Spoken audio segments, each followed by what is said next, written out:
रास्ता बना लिया है, कल मंजिल भी मिल जाएगी। हौसलों से भरी ये कोशिश एक दिन जरूर रंग लाएगी। पढ़ने का क्रम हम जारी रखते हैं। बज रहे हैं रात के 7:57। भगवान बुद्ध का नाम लेकर हम शुरू करते हैं शेयर मार्केट की चौपाल अरविंद सर के साथ। आज हम डिकोड करेंगे हैमर कैंडल और 50 ईएमए की जोड़ी को। इंट्राडे ट्रेडिंग और ऑप्शन ट्रेडिंग के लिए रामबाण है ये जोड़ी, एक रहस्य है। इस रहस्य को आज हम डिकोड करेंगे। हालांकि मैं इंट्राडे ट्रेडिंग और ऑप्शन ट्रेडिंग को प्रमोट नहीं करता, खासकर ऑप्शन बाइंग को प्रमोट नहीं करता, लेकिन जो लोग करते हैं उनके लिए स्ट्रेटजी बहुत ही लाभदायक होगी। तो इसको एक बार हम लोग समझने की कोशिश करेंगे, इसके 5 रहस्य को, और उसको बकायदा चार्ट पर भी लगाकर देखेंगे। रैंडम स्टॉक ढूंढेंगे, कोई हमने तैयारी नहीं किया है किसी खास स्टॉक के लिए। चार्ट पर हम रैंडम स्टॉक लगाकर देखेंगे और समझेंगे कि क्या स्ट्रेटजी काम करती है या नहीं करती है। तो समझते हैं आज इस रहस्य को। हैमर कैंडल हमने डिस्कस किया था लास्ट क्लास में कि हैमर कैंडल कैसे बनता है। तो एक बार थोड़ा सा बस 1 मिनट में इसको रिकैप कर लेते हैं, ज़्यादा समय नहीं लेंगे। होता क्या है कि कोई भी स्टॉक का प्राइस मान लीजिए यहां ओपन होने के बाद यहां पर ऑलरेडी सेलर बैठे हुए थे, वो प्राइस को सेल करते हुए नीचे लेके आते हैं, यानी ये हमारा लो पॉइंट होता है। जब ये लो पॉइंट होता है, यहां पर आने के बाद यहां पर बायर बैठे हैं, वो प्राइस को बाई करते हुए ऊपर लेके जाते हैं एंड प्राइस यहां पर आकर रुक जाती है, जिसको हम बोलते हैं हाई पॉइंट। और यहां पर वो उस समय तक रुकी रहती है जब तक मार्केट बंद नहीं होता, या अगर थोड़ा सा ऊपर चला जाए तो ये हमारा हाई पॉइंट हो जाएगा, इसके नीचे आके यहाँ पे मार्केट रुक जाती है। तो ये बेसिकली इसका हाई प्राइस भी होता है और इसका क्लोज प्राइस भी होता है। तो ये दिखने में लगता है हथौड़ा के जैसा, इसलिए इसको बोलते हैं हैमर। एग्जाम्पल अगर हम लेते हैं एसबीआई स्टॉक का, तो लेट मान लीजिए कि हमारा मार्केट ओपन हुआ 820 पर, 820 रुपया का ओपन प्राइस था। मार्केट नीचे आया और यहाँ पर 800 का इसने लो लगाया। 800 का लो लगाने के बाद प्राइस ऊपर चली गई और 830 पर बंद होती है, और ये हमारा हाई भी होता है और क्लोज भी होता है, या किसी किसी कंडीशन में 832 तक जाती है, लेकिन जो क्लोज होती है वो 830 तक होती है। तो इस कंडीशन में क्या हुआ कि एसबीआई जब स्टार्ट हुआ मॉर्निंग में, तो एसबीआई पे सेलर हावी थे, लोग उसको बेचना चाह रहे थे, तो प्राइस नीचे गिर गई। लेकिन जैसे ही 800 पर आया तो वहां पे लगा कि वो लोगों को बहुत अच्छा फेयर प्राइस है, तो यहाँ पे बायर हावी हुए और उसको परचेज करना शुरू कर दिया, और प्राइस जो है सो ओपन को भी तोड़ते हुए ऊपर चली गई और 830 के आसपास जाकर बंद हो गई, यानी ओपन से ऊपर बंद हो गई। तो इस कंडीशन में क्या हुआ कि ये हमारा एक पैटर्न बन गया, जिसको बोलते हैं हैमर पैटर्न। जो चार्ट होता है, चार्ट में कुछ इस तरह का नजर आता है कि एक डाउन ट्रेंड पहले से होती है, मार्केट ऑलरेडी गिर रहा होता है, और यहीं पर बनता है एक हैमर पैटर्न। यानी अगर ये 1 डे का चार्ट है, तो ये पूरा जो एक्टिविटी होती है पूरा 1 डे के अंदर होती है, जिसके अंदर ये जो बॉडी है, ये बॉडी अगर 10 रुपए का है, तो जो वीक होता है, ये वीक हमारा 10 गुने 2 कम से कम, इससे ज्यादा भी हो सकता है, यानी ये कम से कम 20 रुपए का होता है। एंड ऊपर में या तो ये नहीं होता या बहुत ही छोटा होता है, जो ऊपर का वीक है। नॉर्मली नीचे का वीक बहुत ही ज्यादा बड़ा होता है, खासकर इसका डबल होता है। इसका जो कलर है, कलर कुछ भी हो सकता है, कलर ए रेड भी हो सकता है एंड कलर ए ग्रीन भी हो सकता है। रेड और ग्रीन का सिर्फ थोड़ा सा डिफरेंस यही है कि अगर रेड तब होगा जब प्राइस यहाँ खुलेगी और मार्केट नीचे आ जाएगी, प्राइस अगर ऊपर खुल के मार्केट नीचे आएगी तो इसका मतलब कि वो रेड बन जाएगा, लेकिन बनेगा हैमर ही। लेकिन अगर प्राइस बीच में खुल के नीचे आती है और फिर ऊपर जाती है, उस कंडीशन में ये ग्रीन बन जाएगा। तो ये बेसिकली पूरा हैमर कैंडल है। अब हम लोग समझते हैं कि इस हैमर बहुत ही उपयोगी कैंडल है, इसको बड़े ध्यान से देखिए। अब हम लोग उसको डिकोड करते हैं कि हैमर कैंडल कहाँ बनता है तो हम यूज करना चाहिए और उसको कैसे यूज करना चाहिए। पहले एक बार हम लोग नियम समझ लेते हैं। नियम समझने के बाद फिर इसको चार्ट पर लगाकर देखेंगे कि किस तरह से इस चार्ट के ऊपर काम करता है। 5 रूल है, इसको आप नोट कर पाए। सबसे पहला, अगर हम बात कर रहे हैं इंट्राडे की, इंट्राडे मतलब आज ही खरीदना है और आज ही बेचना है, या हम बात कर रहे हैं ऑप्शन बाइंग की, तो इस कंडीशन में जो हम चार्ट यूज करेंगे वो 5 मिनट का चार्ट होना चाहिए या 15 मिनट का। नॉर्मली 5 मिनट ज्यादा अच्छा होता है, लेकिन 15 मिनट भी आप यूज कर सकते हैं, लेकिन हम जो प्रेफर करते हैं वो 5 मिनट का चार्ट होना चाहिए। पहला रूल इंट्राडे के लिए और ऑप्शन के लिए। अगर आप यही स्विंग कर रहे हो तो स्विंग में फिर आप इसको 2 आवर का चार्ट कम से कम करो। दूसरा रूल क्या होना चाहिए कि एक कंप्लीट डाउन ट्रेंड होनी चाहिए, डाउन ट्रेंड होनी चाहिए, यानी मार्केट जो है सो ऊपर से ऐसे गिरना चाहिए और यहां पे बनना चाहिए हैमर कैंडल, फिर मार्केट जहां जाना है वहां जाएगी। तो इस टाइप का कंप्लीट डाउन ट्रेंड होना चाहिए। तीसरा रूल क्या होना चाहिए कि जो वॉल्यूम है जिस समय हैमर कैंडल बने वो वॉल्यूम अप की तरफ होना चाहिए, यानी अप होना चाहिए, वॉल्यूम बढ़ना चाहिए पॉजिटिव साइड में। वॉल्यूम निगेटिव साइड में भी बढ़ता है, लेकिन वॉल्यूम बाइंग साइड में बढ़नी चाहिए, ग्रीन ग्रीन वॉल्यूम के कैंडल होने चाहिए। प्लस जो हमारा वॉल्यूम जिसमें बढ़ रहा है और जिस समय हैमर बना है वो 50 EMA के आसपास होना चाहिए, यानी 50 एक्सपोनेंशियल मूविंग एवरेज उसके आसपास होना चाहिए जो हमारा हैमर कैंडल है।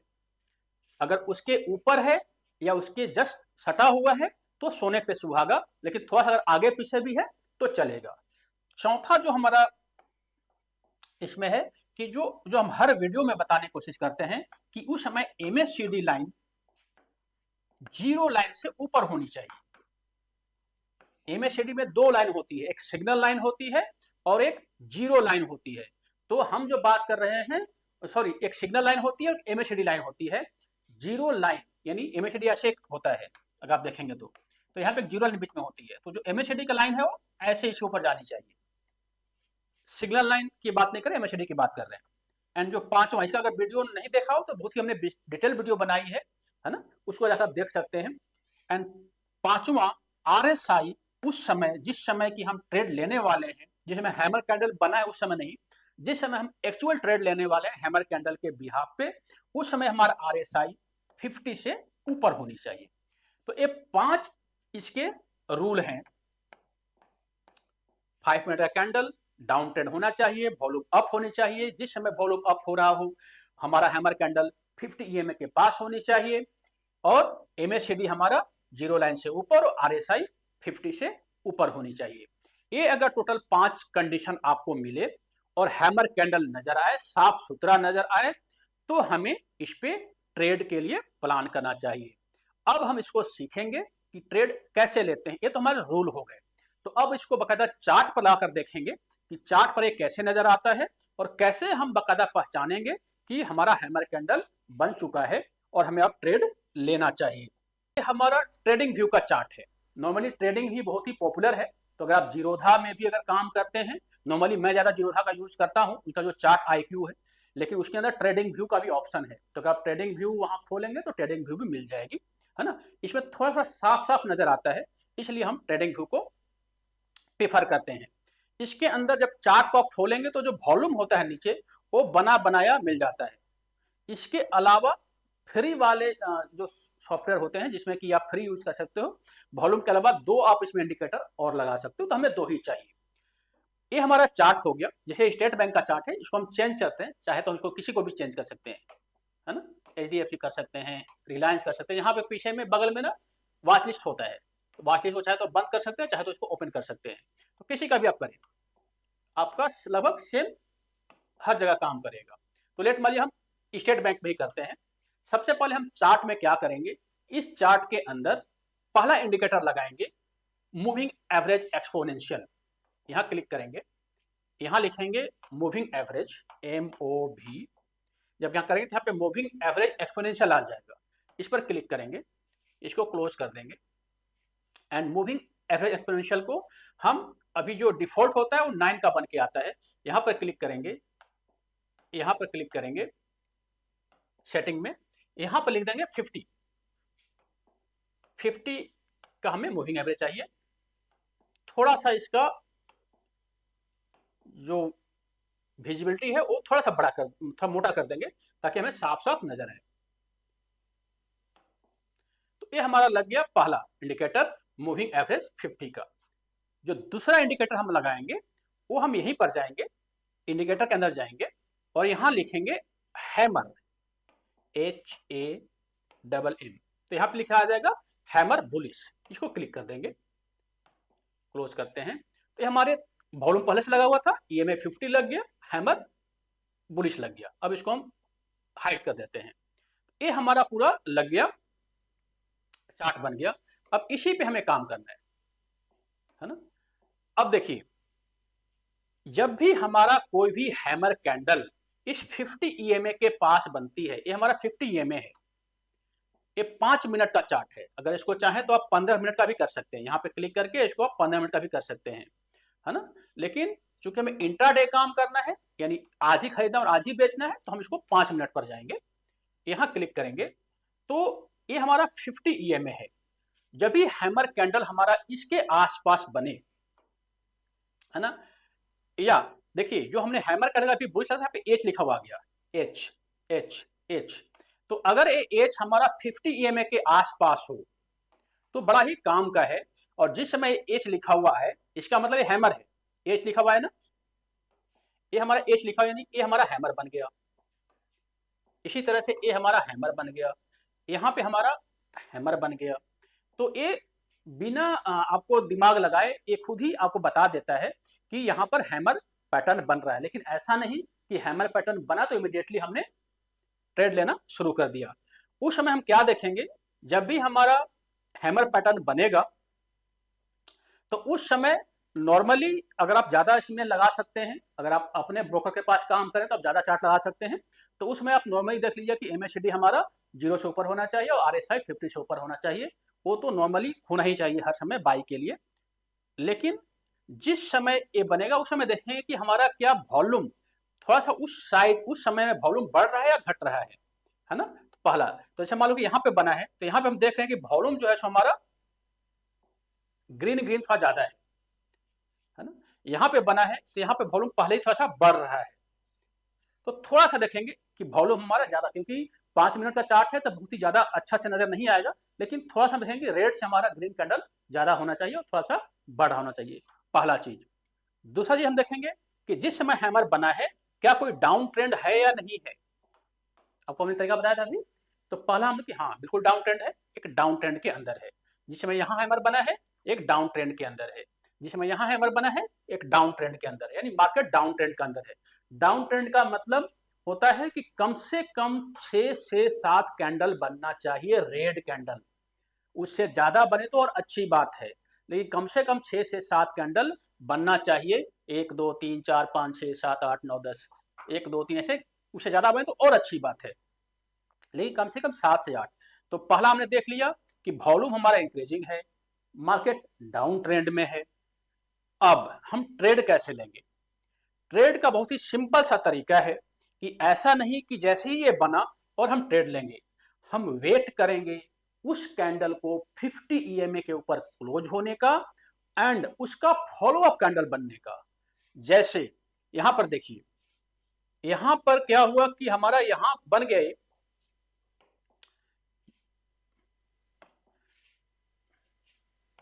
जो हमारा इंडिकेशन था यहां पे मिल गया, लेकिन हम यहां पर कोई ट्रेड नहीं लेंगे। जो एक्सपर्ट होते हैं नॉर्मली वो क्या करते हैं कि यहां पर ट्रेड ले लेते हैं, लेकिन अभी हम यहां पे कोई ट्रेड नहीं लेंगे। हम वेट करेंगे कि हमारा इसके ऊपर कोई भी कैंडल 50 EMA को टच कर जाए या उसके ऊपर बन जाए। तो देखिए इसके बाद 1 2 3 4 5 यानी करीब आधे घंटे के बाद, हर कैंडल 5 मिनट का है ना, तो आधे घंटे के बाद एक बुलिश कैंडल बनती है और इसको यहाँ पर टच कर देती है। अभी भी ट्रेड नहीं लेंगे। जब इसका हाई कोई कैंडल काटती है, जैसे यहाँ पे बना और देखिए फिर रेड कैंडल नीचे आ गई, ये ट्रैप हो सकता है। तो जब इसका कोई हाई काटती है तो अब हमारा यहाँ पर एंट्री होगा एंड जो हमारा स्टॉप लॉस होगा, जो हमारा हैमर कैंडल है उसका लो हमारा स्टॉप लॉस होगा एंड जो टारगेट होगा वो कम से कम 1:1 या 1:2। इसका मतलब क्या होता है कि लेट मान लीजिए कि यहाँ से यहाँ तक की डिस्टेंस 10 रुपीज का है, तो हमारा टारगेट कम से कम 10 रुपया तो होना ही चाहिए। और अगर कोई ऊपर कैंडल जा रही है और कोई रेड कैंडल नहीं बन रहा है तो इसको आप आगे एक्सटेंड भी कर सकते हो, लेकिन कम से कम 1:1 तो होना चाहिए, है ना। कहीं भी देखेंगे आप, जैसे आप यहाँ पे देखें, यहाँ पर देखें, यहाँ पे क्या हुआ कि हमारा हैमर कैंडल तो यहाँ बन गया जी, ठीक है, लेकिन बॉडी कहाँ टच हुई, बॉडी हमारा a body a body a body a body, ये टच नहीं हुआ। हमारा ए वाला जो कैंडल है इसने टच कर दिया 50 ईएमए को। अभी भी ट्रेड नहीं लेंगे। जब इसका हाई यहाँ पर कटेगा तब हम यहाँ पर एंट्री करेंगे और जो हमारा हैमर है इसका नीचे का स्टॉप लॉस हो जाएगा, 1:1 का हमारा टारगेट आराम से मिल जाएगा। तो इंट्राडे के लिए ये रामबाण इलाज है कि हैमर बनने के बाद इमीडिएटली मत कूद जाओ भाई। अगर लोग करते क्या है कि हैमर बना और उन्होंने एंट्री लेना शुरू कर दिया, उससे बहुत बड़े नुकसान होते हैं। और क्योंकि हैमर कैंडल का मतलब नहीं है कि हैमर कैंडल बन गया तो हर समय प्रॉफिट ही होगा। कोई भी कैंडल अपने आप में मतलब सर्वसिद्ध नहीं है। तो हमें ये ध्यान देना है कि इसका कंफर्मेशन चाहिए और कंफर्मेशन तब मिलेगा जब ये 50 ईएमए के ऊपर जाएगी। अब जैसे कि आपने मान लो कि वॉच लिस्ट के अंदर कम से कम 10 आपने स्टॉक लगा रखे हैं, तो आराम से लैपटॉप खोल लो, अपने वॉच लिस्ट को ऑन कर लो और यहाँ पर आप खड़े हो जाओ या बैठ जाओ, यहाँ पे क्लिक करो। पंजाब नेशनल बैंक देखिए क्या हो रहा है, कुछ हो रहा है। यहाँ पर देखिए हैमर बना, यहाँ पे टच हुआ, यहाँ पे इसके ऊपर क्लोज, यहाँ पे एंट्री ले लो, है ना। 1:1 का टारगेट मिलेगा या हमारा स्टॉप लॉस हिट हो जाएगा। अगर इसके नीचे, हाँ एक चीज और है कि अगर मान लो कि आपका टारगेट नहीं मिलता है और कैंडल जो है सो 50 ईएमए के नीचे आने लगती है तो इमीडिएटली आप एग्जिट कर जाओ। इसी तरह से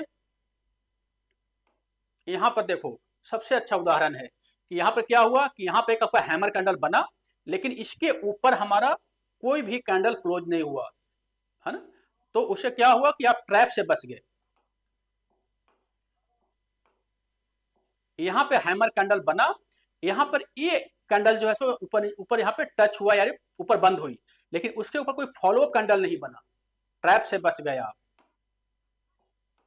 यहाँ पर हैमर कैंडल बना, एक कैंडल जो है यहाँ पे टच हुई, यहाँ पे एंट्री होगी, यहाँ पे हमारा स्टॉप लॉस होगा, यहाँ पे इसका टारगेट होगा 1:1 का, आराम से मिल जाएगा, उससे ज्यादा का मिल जाएगा। इसी तरह से आप खड़े हो जाओ, हर चार्ट को देखते हो। HDFC देखो, HDFC में कहीं बना है, यहाँ बन रहा है जी, वेट करो, यहाँ जैसे यहाँ बना आगे वेट करो। अभी इस कैंडल पे बना है, इसके ऊपर कोई कैंडल पहले क्लोज होने दो, जो पहले टच करने दो, टच कर लिया, इसके ऊपर फॉलो कैंडल नहीं बनेगा, अभी एंट्री नहीं लेंगे।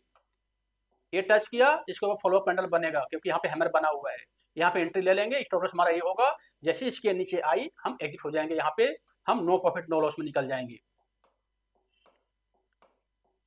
तो ये बड़ा ही आपको चार्ट खोज कर दे देती है। कभी कभी अपना दिमाग भी लगा लिया करो, अगर लगता है कि अगर हमें एज नहीं तो यहाँ पे हैमर कैंडल बना है, तो यहाँ पे आप इसको अपना दिमाग लगा के यूज कर सकते हैं। जहाँ पर अगर एज नहीं लिखा हुआ है तो हैमर कैंडल अगर 50 ईएमए के आसपास बना है तो वहां पर एंट्री ले सकते हैं।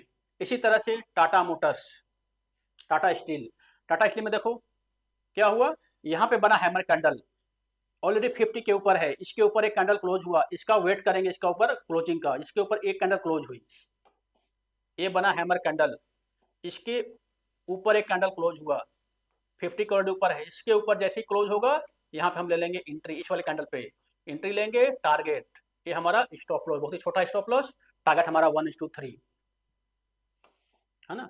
एक कोई भी मैं चार्ट पहले से लगा कर देखो, कोई भी आप कहीं भी हम इसको करते हैं, है ना। महिंद्रा एंड महिंद्रा देख लेते हैं, हैमर कैंडल यहाँ बना, हमारा अभी टच नहीं हुआ, टच यहाँ पे हुआ है, इसके ऊपर कोई कैंडल क्लोज नहीं हुआ, नो एंट्री। टच कहाँ हुआ, टच यहाँ हुआ, इसके ऊपर क्लोज हुआ, यहाँ एंट्री, ये हमारा एंट्री हो जाएगा। टारगेट हमारा ये हमारा टारगेट, सॉरी ये हमारा स्टॉप लॉस हो जाएगा, टारगेट 1:1 यहाँ पे निकल जाएंगे। चाहे तो इसको राइट भी कर सकते हैं अदर इंडिकेटर को देख के। तो इस तरह से इसको आप स्विंग ट्रेडिंग देखो, स्विंग ट्रेडिंग कितना अच्छा ऊपर मिला हुआ है, सब 50 के ऊपर ही है हमारा। तो इसी तरह से हमें तो केवल इससे मतलब है, हमें इतना मूविंग से मतलब है कि हम इंट्राडे कर रहे हैं। कोई भी आप चार्ट देखो, आईसीआईसीआई बैंक देख लेते हैं, आईसीआईसीआई बैंक का क्लिक करते हैं आईसीआईसीआई बैंक पे। यहाँ पे देखो आप, यहाँ पे बना हैमर, कहाँ बना, ये वाली बना हैमर। अभी ट्रेड नहीं लेंगे, कौन टच किया, इस वाले कैंडल ने टच किया, इसके ऊपर इस कैंडल ने ब्रेकआउट किया, यहाँ पे लेंगे एंट्री, ये हमारा स्टॉप लॉस, टारगेट यहाँ पर, या यहाँ अगर नीचे आ गए तो यहाँ पे निकल जाएंगे, नो प्रॉफिट नो लॉस में निकल जाएंगे। फिर हम बाद में एंट्री लेंगे, सेकंड डे एंट्री लेंगे, यहाँ पे नो प्रॉफिट नो लॉस में हम निकल जाएंगे। यहाँ देखो ट्रैप से बच गए। ये हमारा बना हैमर कैंडल, इसके ऊपर कोई भी कैंडल ने अभी तक टच नहीं किया है, कोई एंट्री नहीं बनती। ये बना हमारा हैमर कैंडल, यहाँ पर इस कैंडल ने टच किया, इसके ऊपर एंट्री, ये हमारा स्टॉप लॉस, टारगेट 1:1 का टारगेट। तो इस तरह से ये बहुत ही सटीक तरीका है। कोई भी चार्ट देखो आप ना, इसके अंदर यूएसडी का चार्ट देखो, डॉलर का चार्ट देखो, वहां पे काम करेगा। इथेरियम का चार्ट देखो, वहां पर काम करेगा। इसको आप क्रिप्टो में भी यूज कर सकते हो। तो बड़ा ही अच्छा तरीका है ना। आप इसको अच्छा देखो, कहीं कहीं क्या होता है कि देखो यहाँ पे बना, अब यहाँ पे हैमर बना, तो यहाँ पे इसने कोई भी एच नहीं लिखा। तो हर समय हम इंडिकेटर के भरोसे नहीं रखेंगे। नॉर्मली जिस समय 50 EMA के आसपास कोई हैमर कैंडल बनती है तो एच नहीं लिखता, उसके नीचे बनती है तब एच लिखा आ जाता है। तो ये थोड़ा सा अपना दिमाग कभी कभी लगाएंगे, लेकिन मेरा तो राय यही है कि आप हर समय एच का वेट करो। ये डिक्सन का है, यहाँ पे देखो एच लिखा मिला, एच लिखा मिला, ठीक है। वेट करेंगे, कोई टच कर रहा है, यहाँ पे टच किया, यहाँ पर इसके ऊपर क्लोज अगर कोई होता है, यहाँ पे क्लोज हुआ, यहाँ पे एंट्री, स्टॉप लॉस कहाँ, ये हमारा स्टॉप लॉस, टारगेट 1:1, यहाँ 1 होगा, ये 1:1 का टारगेट हो जाएगा। टारगेट हिट नहीं होता है तो आप 50 EMA जब नीचे आएगा तो निकल जाना। कहीं भी आप देख सकते हो, निफ्टी पे देख लो आप, निफ्टी 50 के ऊपर देखो, यहाँ पे आपको चीजें मिल जाएंगी। तो कहने का मतलब है यहाँ पे अभी कहीं कोई एच लिखा हुआ नहीं आया है, ठीक है। तो वेट करेंगे जब तक कि एच लिखा हुआ ना आए, या हम वेट करेंगे, हम देखेंगे कि क्या कोई हमारा हैमर कैंडल बन तो नहीं रहा है। देखो यहाँ बन रहा है हमारा हैमर कैंडल, नॉर्मली इस लाइन के आसपास एच लिखा नहीं आता, यहाँ बन रहा है हैमर कैंडल, लाइन टच किया, यस, इसके ऊपर एंट्री, स्टॉप लॉस। तरीका वही होगा, हैमर कैंडल बना, उसके ऊपर अगर 50 EMA के ऊपर ही हैंड तो हैमर कैंडल बना है, इसका मतलब ऑलरेडी ऊपर है ना, तो उसके ऊपर एक कैंडल बनना चाहिए, उसके ऊपर फॉलो कैंडल बनना चाहिए। अगर 50 EMA के नीचे है तो वेट करना है कि कोई भी कैंडल हमारा 50 EMA को टच करे, टच करने के बाद ऊपर एक कैंडल बनना चाहिए 5 मिनट का, वहां पर एंट्री, हैमर के नीचे स्टॉप लॉस, 1:1 का टारगेट। तो ये बड़ा ही सटीक तरीका होता है। इससे लॉजिकली क्या होता है कि नॉर्मली जब कोई 50 EMA के ऊपर स्टॉक जाती है, लॉजिक यही है कि अगर कोई स्टॉक 50 EMA के ऊपर जाती है तो ऑलरेडी वो बुलिश में प्रवेश कर रही है। 50 के नीचे नॉर्मली क्या होता है, बियरिश होता है, 50 के ऊपर बुलिश होता है। तो बुलिश टेरिटरी में वो ऑलरेडी प्रवेश कर रही है। साथ में आपको हैमर मिल गया, हैमर हमने क्या बताया कि प्राइस जो है सो खुली, प्राइस नीचे आई, नीचे से बायर ने उसको सेल करना शुरू किया, यानी बायर का प्रेशर नीचे से भी गया है और साथ में वो 50 EMA के ऊपर चला गया। तो लॉजिक ये है कि यहाँ आपको डबल कंफर्मेशन मिल रहा है। तो 50 EMA की जोड़ी हैमर के साथ इंट्राडे और ऑप्शन के लिए रामबाण है। इसको बाकायदा पेपर ट्रेडिंग करो, ऐसा नहीं कि देखो नॉर्मली मैं इंट्राडे को और ऑप्शन बाइंग को प्रमोट नहीं करता, लेकिन चूंकि स्टूडेंट्स का रिक्वेस्ट था इसलिए मैंने ये स्ट्रेटजी बताई है। तो इसको बकायदा पेपर ट्रेडिंग करो या कम पैसे से ट्रेड करो, एक बार चार्ट पर लगा कर देखो और हमें भी बताओ कि आपका वहां पे क्या चीजें हो, जो मैंने अभी तक इसको एनालाइज किया है। क्योंकि नॉर्मली मैं ट्रेड नहीं करता इंट्राडे, लेकिन मैं चूंकि सेम चीज पर स्विंग में ट्रेड करता हूँ, स्विंग में मैंने अच्छे खासे पैसे बनाए हैं, लेकिन इंट्राडे के अंदर मैं ज़्यादा इस पर प्रमोट नहीं करता। तो आप बकायदा पेपर ट्रेडिंग करो या कम पैसे में इसको यूज करके देखो और बताओ कि इसका कैसा आपको लगता है, इसका परफॉर्मेंस कैसा लगता है। लेकिन 50 EMA और हैमर की जोड़ी अपने आप में कमाल की जोड़ी है, क्योंकि दोनों जगह पे आपको बुलिश कंफर्मेशन मिल रहा है। उसके पहले जो मैंने आपको 5 तरीके बताए, उन तरीकों को याद रखो। Down trend, 5 minute, volume up, 50 जो हमारा RSI है 50 के ऊपर, MACD 0 लाइन के ऊपर। ये 5 चीज़ों को याद रखो, हैमर को देखो, 50 EMA को देखो, फॉलो कैंडल को देखो और बाय ट्रेड लो, है ना। 1:1 का टारगेट लो। अगर 50 EMA के नीचे हमारा रेड कैंडल बनना शुरू हुआ, निकल जाओ, छोटे से लॉस से निकल जाओ। तो ये इंट्राडे या ऑप्शन के लिए बड़ा अच्छा हो सकता है। आप इसको यूज कीजिए और हमें बताइए। एक चीज़ और मैं बता रहा हूँ कि जो भी मैंने अभी नाम लिया, जो भी स्टॉक का नाम लिया, तो वो हमारा कोई भी प्रमोशन नहीं है। ये ध्यान रखिएगा, मैं कोई सेबी रजिस्टर्ड एडवाइजर नहीं हूँ, मैं NISM सर्टिफाई हूँ। तो मैं सिर्फ और सिर्फ ये तरीके बता रहा हूँ जो कि नॉर्मली यूज होता है पब्लिक डोमेन में। ये कोई मैं कोई बहुत ही अच्छा कोई अपना कोई इजाद किया हुआ तरीका नहीं है, पब्लिक डोमेन में यूज होता है। तो मैं बताने की कोशिश कर रहा हूँ, हमारा कोई भी बाई या सेल का रिकमेंडेशन नहीं है। अगर कोई लॉस होता है तो उसके जिम्मेदार आप होंगे, उसके जिम्मेदार हम नहीं होंगे। तो ये ध्यान रखना है। तो इसलिए मैं बार बार बोल रहा हूँ कि पेपर ट्रेडिंग करो, समझो, अगर लगता है कि स्ट्रेटजी काम कर रही है तो करो, नहीं तो स्विंग ट्रेडिंग द बेस्ट तरीका है। जो आपको कुछ समझ में आई होगी, और अगर लगता है कोई कंफ्यूजन है तो आप हमें कमेंट करें, चैनल को सब्सक्राइब करें, लाइक करें और शेयर करें, है ना। मिलते हैं नए वीडियो में। Thank you. जय हिंद, जय भारत।